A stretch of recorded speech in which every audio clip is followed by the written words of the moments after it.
A very good morning. We have been discussing today about the embedded system and its RTOs, which is a real-time operating system. You know that the operating system is one which has been a firmware, which is called a system software prepared by the system engineer, which is essential for system to be operated. So if you see this, the operating system which works on real time, where it has been taking synchronous activity to perform the task. The task is nothing but we already discussed that it is any job assigned or executed by the system is being referred as a task or a process. So the process has been taking three different states like the ready state and running state and then a suspended states. So like that, we could see that state diagram of the process, how it has been undergoing different activities of this point. So if you see this, the different operations of this, and we have been giving a task performed by the OS has been referring here with a block diagram, and where the underlying hardware has been at the bottommost point, and it has been connected to the kernel services by the device driver interface, and it has been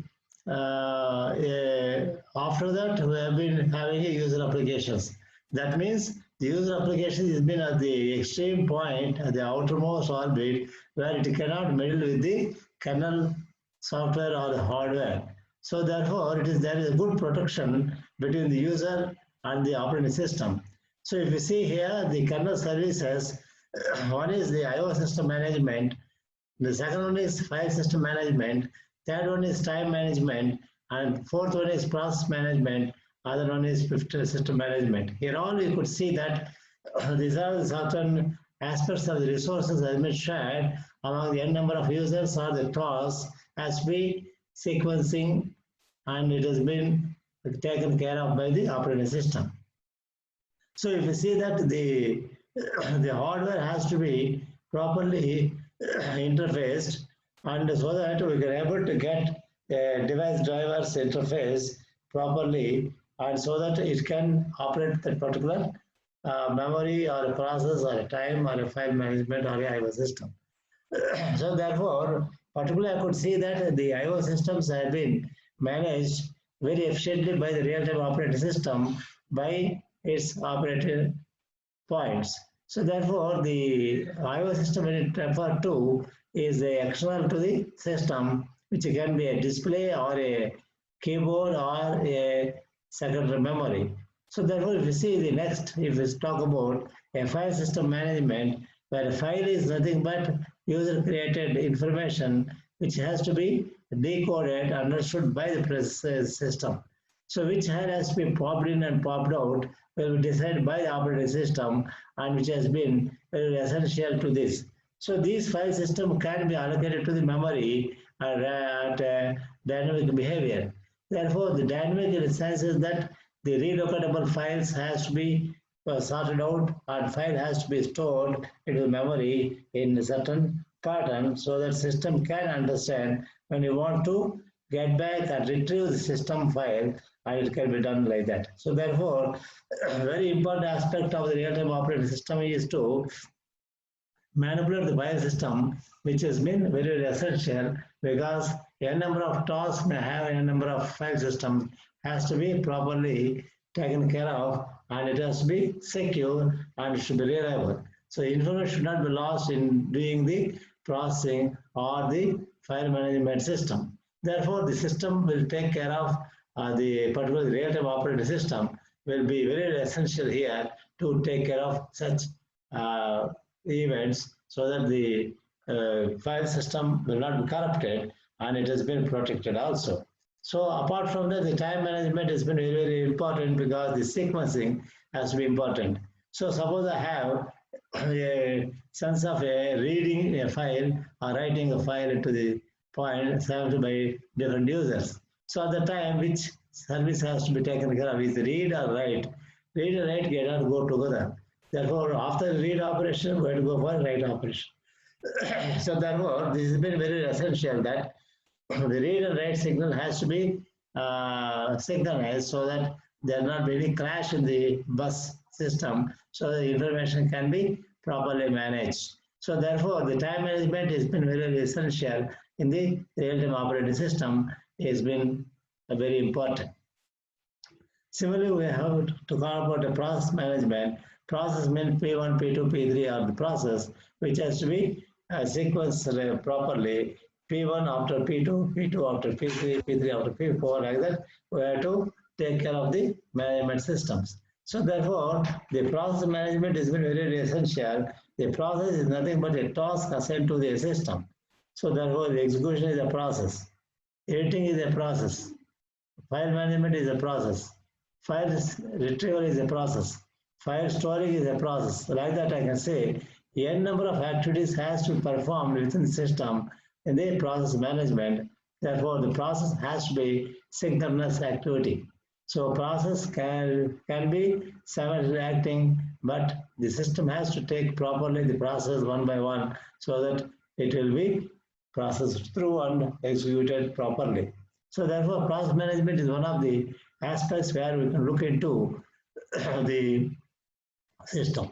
So next we are going to talk about memory management. Memory is nothing but the storing device where the file system can be stored or coding can be stored or it can be storing a sort of information to the memory. The memory can be a secondary or a primary memory. So therefore it has to be properly taken care of by the operating system. The system management does the task of storing the information to the static memory or the secondary memory depending on the situation. So therefore the memory has been segmented as a core segment, data segment, stack segment, and extra segment. Like that, the segment, if we talk about a core segment, the cores have been presented into the point, data segment where data has been presented to the segment and the block. So these segments can be called as blocks, and these blocks can also be further divided into pages, so that the number of pages will account for the system to occupy. So that I can know by seeing the number of pages, I can show the what is the length of the file and which has been occupying memory space. So therefore, by proper management and storing the information to the memory, one can understand that how much memory is left over or how much memory is required, how much memory has to be done. Similarly, when a process is under execution, it requires more memory has to be supplied by the system. So therefore, during such time, this operating system takes care of how to give back certain pages of the memory so that the program can be run properly. So that is very important, is that we have to see that the memory management has to be properly sequenced so that there will be any crash in the data transfers of the system. So similarly, the extreme point is that the user application. Between the kernel services and the user application, there is one called Application Programming Interface, API. So therefore, there should be interface and there should be a connectivity between the user applications to the all these kernel services, so that the proper communication can be established between these kernel services to that of the application users. Therefore, the application user is the extreme point, the outside, so that we can able to translate our application information to the different kernel services. So therefore, I could see that this is the best way of explaining the hardware, the bottommost point with the connectivity of the drivers called as device driver interfaces to the kernel services. Kernel services are IO system management, file management, time management, process management, and memory management, which has been interfaced to the user application by way of a application programming interface, is called as the API. So therefore, these are the tasks performed by the operating system which has been working on a real time. I already explained to you that what is a real time application, where the system has to be real time because of the so many important events has to take place simultaneously into the system point. So these are the very important that this system has to be taken care of. So when I've been talking about real-time applications and real-time operating system, the kernel is called as real-time. The real-time kernel system is referred to as a real-time kernel itself, and in a complement it to the conventional OS kernels. The real-time kernel is highly specialized and it can contains only the minimal set of services required for running the user. So therefore, the very important factor is that the real-time operating system software will have a set of minimal services which is very much required for the system to be operational. So therefore, these are essential to make the applications tasks or the user applications has to be run properly. The basic functions of the real-time kernel are the task or the process management. We have been seeing that task, any event or activity performed by the operating system within the process is called as a task. Similar process is any activity. So therefore it is a task or a process management has been essential, which has to be taken care of in the real time by the operating system, which is called as kernel. Similarly, the task and process scheduling. So which process to go first, which process to be delayed, these things has been decided by the scheduler. The scheduler has been a part of the operating system where the scheduling is be done by the operating system. The process has been taken care of and sequenced properly in a queue so that the ready list can be prepared. From the ready list, the process has been taken for the execution of the job. Similarly, we have a task process synchronization. A synchronization has been essential because the concurrent activity cannot be performed at times. So therefore, this synchronous activity has to be taken care of. When the read operation or write operation has been going on, or it has to fetch the data from the memory, we have to make a synchronous activity with respect to time sequencing so that there are no any crash in the system. So the synchronization has been adopted by the semaphores, which has been called as the semaphore parameters, which has been taken care of. So this bin gives a good communication between the process and the system. Similarly, you have error exception handling. Error exception handling is syntax errors or the systematic errors or logical errors can be taken care of by real-time operating system when a go for task has been executed, which has to be taken care of by that point. So therefore memory management, exception handling, when you talk about the system, certain things, suppose I have a division program, it is something by zero. It is exception handling, is a error, is exceptional errors will be there.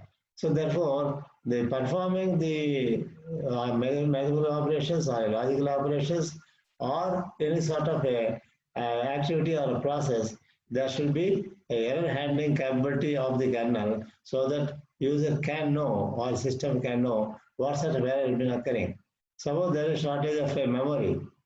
So memory has been shortage, has to be informed to the system.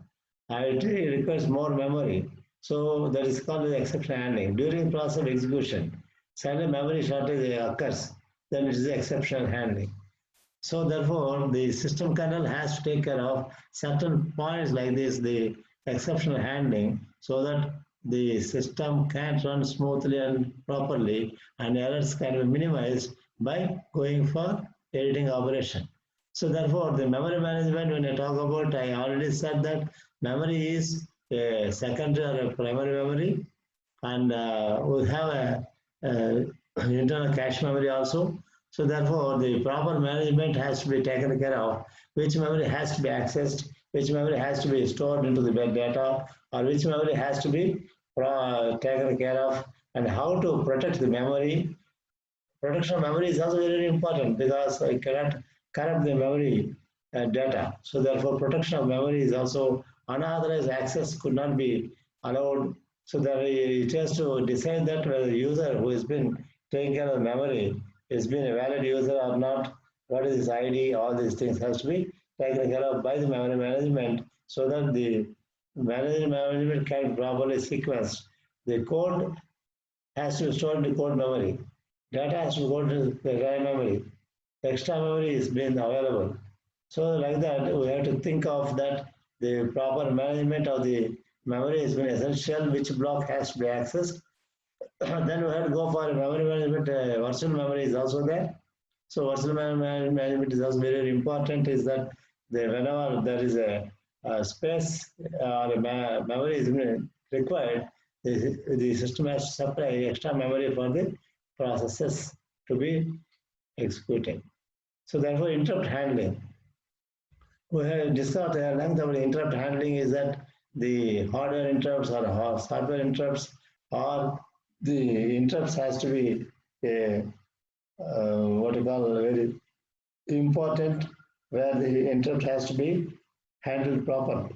Otherwise, it will lose its information. Therefore, the sampling a signal by interrupts. So when an interrupt is occurring, the system has to take care of the interrupt, and what it wants to do has to be properly done. Otherwise, interrupt will be missed and will lose your information. Therefore, the interrupts has to be taken care of either a software or a hardware interrupts properly, so the system can handle the interrupts in an efficient way, and that is being done by the real-time operating system, which is referred here as the kernel operating system. Time management, we have been discussing at length of the time management and the sequencing of the time. Is just a system clock we have to operate, and every event has to be when the data has to be latched, when the data has to be transferred to the memory, when the data has to be read from the memory, when the data has to be written into the memory.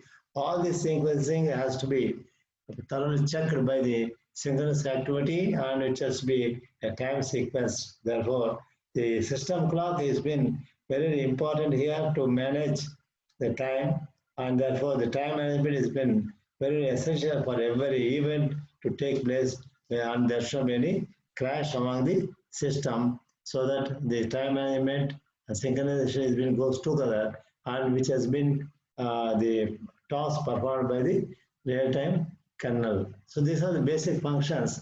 Once we can talk of and about this. Next, we'll just think of the kernel is the core of the operating system. That's what we have been seeing, that it is a system firmware which is built into the specific location of the memory, and which is a primary memory where the operating system resides.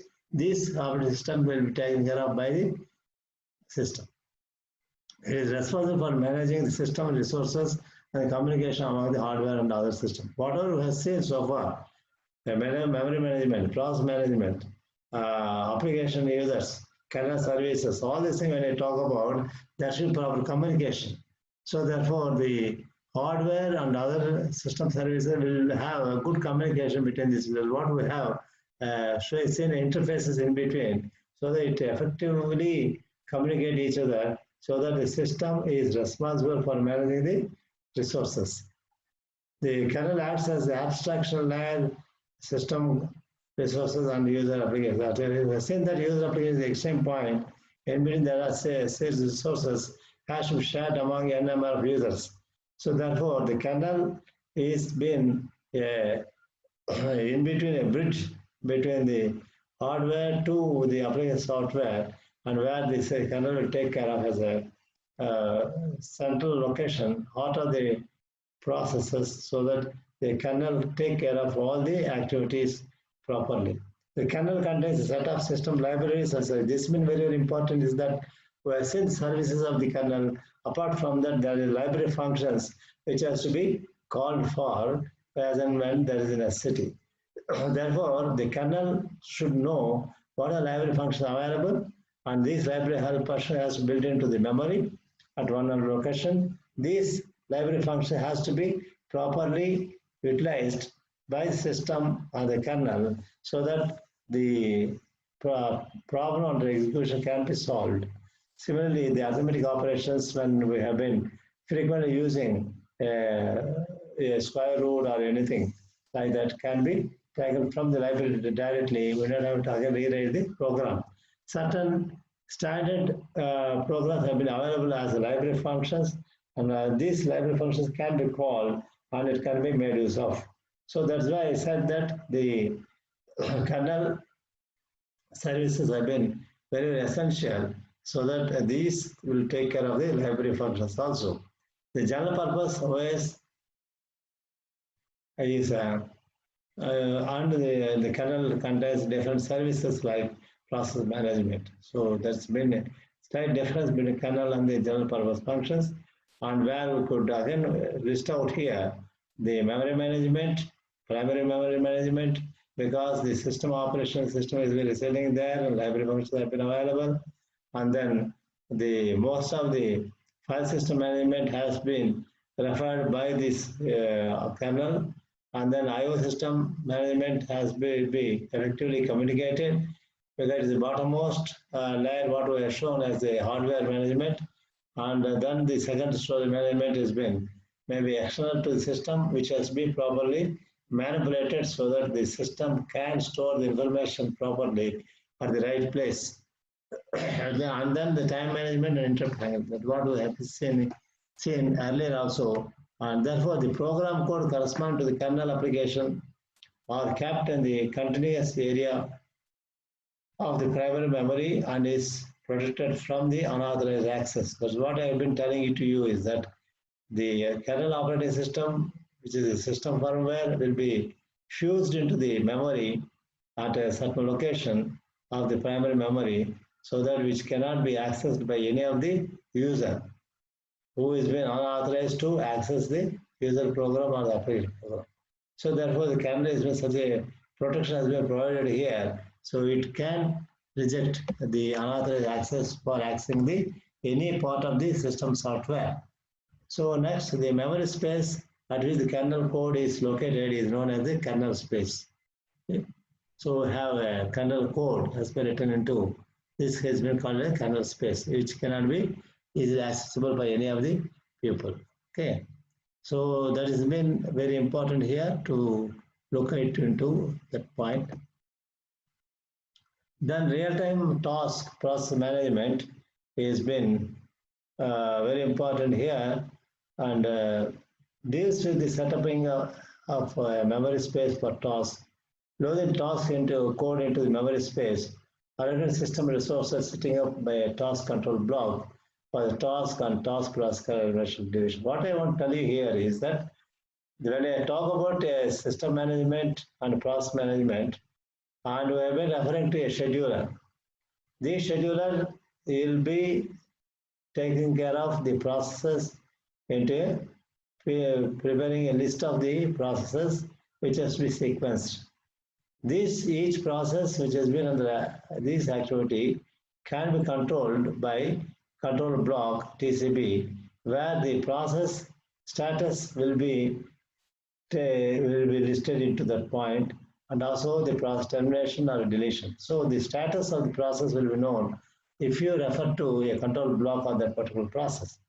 Suppose I have 5 processes here is running, then the 5 processes will have 5 TCBs. Each TCB is for an individual process. This will give an information of the process status. It has been very, very important that it reveals that the process is in the active condition or a suspended condition or a process deletion condition, what type of process is it. So with all IDs has been available that particular process, so that the information can be taken care of by the system kernel easily. So therefore, the holding the information correspond to the task will be taken care of by the TCB, and which has been having, what we can infer from the TCB is that every TCB will be assigned to one particular process, which contains the task ID, task identification number, task state, the current state of task. The current state of task is it running, or it has been under suspended state, or it has been going for a deadlock condition, like that. Then again it has prepared a ready list where the task has to put into the ready list, so that process can be taken care of by the processor. So task type indicates that the type of this task, the task can be hard real time, or soft real-time or background tasks. So there no, the task can be a background or a foreground task can be assigned, so which can be taken care of by the user. So therefore, task priority is very important. Once I know the task priority only, I can sequence it properly into the ready list. Ready list will be prepared by the scheduler. So therefore, the scheduler will prepare the ready list depending upon the TCP available. What is the TCP? TCP is referred as the status of the each individual process from which the scheduler know the priorities of the task which has to be accommodated. So that has been what I could see is that a very important factor is the software and real-time background jobs. So the priority has been fixed. Then depending on the priority, it can prepare a ready list and it will be queued in to the processor so that one by one the task will be submitted to the processor for the execution. Next comes the task context pointer. Text pointer, the pointer for the context saving. Suppose I want to suddenly save some task and its data. The text pointer and pointers for the context saving has to be applied, just like we have push and pop operation in the assembly, where we have before pushing we have to save the content of the registers on the memory. So like that, the pointer content has to be stored so that we can retrieve it back. So therefore, when a task has been, because task has been switched over from task 1 to task 2, task 2 to task 3, when you go for a switching over action, every task will have its own context pointer, and these context pointers has to be saved so that that particular process, when it comes back to the execution, it has to identify that context pointer so that the process has been right way to be selected or not. So context pointers have been very important here. One has to look into this. Has been. Then similarly we have a task pointers. When I talk about, we have a task memory pointers to the code memory, data memory, and stack memory. Whereas I've been saying that the memory has been segmented into code and data and the memory stack segments. And every memory pointer has been there. For code pointer has been there, data pointers has been there, stack memory pointers are available for each task. So therefore, these tasks will have minimum these points like the code memory point, data memory point, and stack memory points of the task has to be properly manipulated so that because every time these tasks will be switching over from one task to other task. Therefore, the manipulation of the pointers has been very, very essential here. Similarly, task system resource pointers. Resources, as you know that the CPU is a resource, memory is a resource, okay, and then the IO is a resource. So like that we have all these resources to be shared and a number of processes. So therefore, the resource pointers have been available to us so that as I said that there is a communication with the semaphores, mutual exclusions, all these things has been taken care of by the task. So therefore, to manipulate the communication properly, the resource pointers has to be properly manipulated and adjusted so that the task can be utilized properly. Similarly, we have a task pointers, as I said already that every TCP will be given a pointer ID and which will be very, very essential and which gives a status signal of the each processes for is it been waiting or it has been terminated or it has been running. So these things can be taken care of by task pointers. Similarly, other parameters and other relevant task parameters are also available as and when there is necessity and the pointers has to be properly manipulated with the relevant task parameters so that the task can be run smoothly within the system so that the user will not be inconvenienced in getting his data or the result. So that the result has been available to the user with all smooth functioning of all these pointers has to be taken care of by the kernel operating system, and then only the kernel operating system will be successful and it does all these functions. The parameters and implementation of the TCP is kernel dependent. So therefore, the TCP is nothing but process, status, and other aspects has to be kernel dependent. And these TCP parameters vary across different kernels based on the task management implementation. Therefore, the task process scheduling, when I talk about, deals with sharing the CPU among the various tasks and processes. The kernel application called a scheduler handles the task scheduling. The scheduler is nothing but an algorithm on implementation which performs the efficient and optimal scheduling of the tasks to provide a deterministic behavior. So scheduler, when I said that it has been taken care of for the process, and the schedule does the task of preparing ready list. Ready list has been prepared depending upon the TCP of each process and its status. So therefore, the scheduler has to follow certain rules and principles, which has been called as algorithm. These algorithms have been different ways of algorithm, first in, first out, last in, first out, like that. There are so many shortest jobs first, like that. So many algorithms are available. Depending on the situation, the system takes care of the tasks and then the schedulers. Okay, the behavior of the scheduler has been very deterministic and it has been optimal scheduling. When I talk about scheduling, it has to be optimal. So therefore, we have to look into an algorithm which has been giving optimal path or optimal time it takes for scheduling the job sequencing. So job sequencing is being done by the scheduler, which is part of the operating system, which takes care of the PCB, which is called a processor controller block, has been available in the system. Okay, and task process synchronization has been very important. Is that deals with synchronization the current access of the resource, which is shared across multiple tasks, the communication between the various tasks. Suppose, just for example, what I want to tell you is that the two users want to access the printer simultaneously. Okay, printer cannot be accessed by two users simultaneously because one after another only can use it. So in such occasions, what has been, though the synchronous activities, concurrent activities have been going on, but printer will be given assigned, printer is a resource, has to be assigned for a task 1 or task 2, depending on the situation. And this has been decided by the kernel, which has been operating system, which is built in, having special features to take care of such decisions depending upon certain rules and regulations. So therefore, the synchronous activity or the concurrent process can be taken care of by the operating system at depending upon the communication between the various tasks. Okay.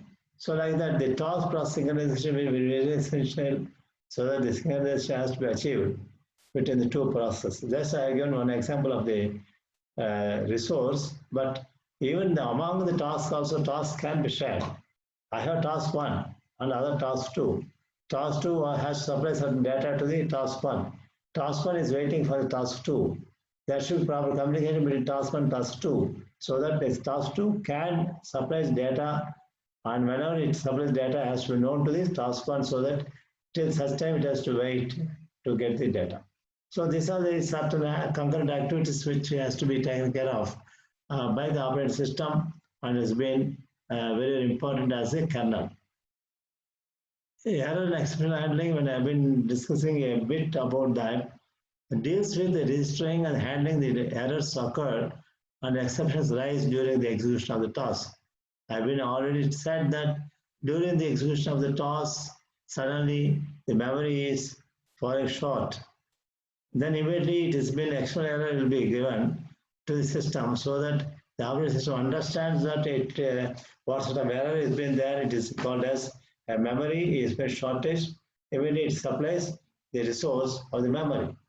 Similarly, when we go for arithmetic operations, something by 0 or so it gives an expression error so that it can be divisible. So like that, the memory takes, a message has been floated so that User will also know and system will also know what sort of errors have been occurring during the process of execution.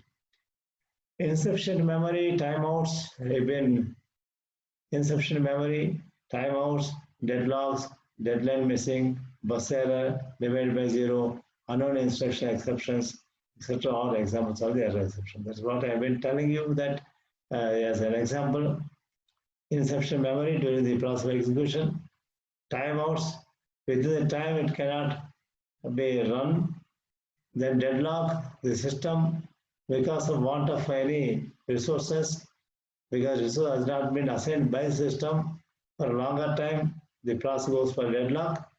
Deadline missing, so there is no deadline for any of the process.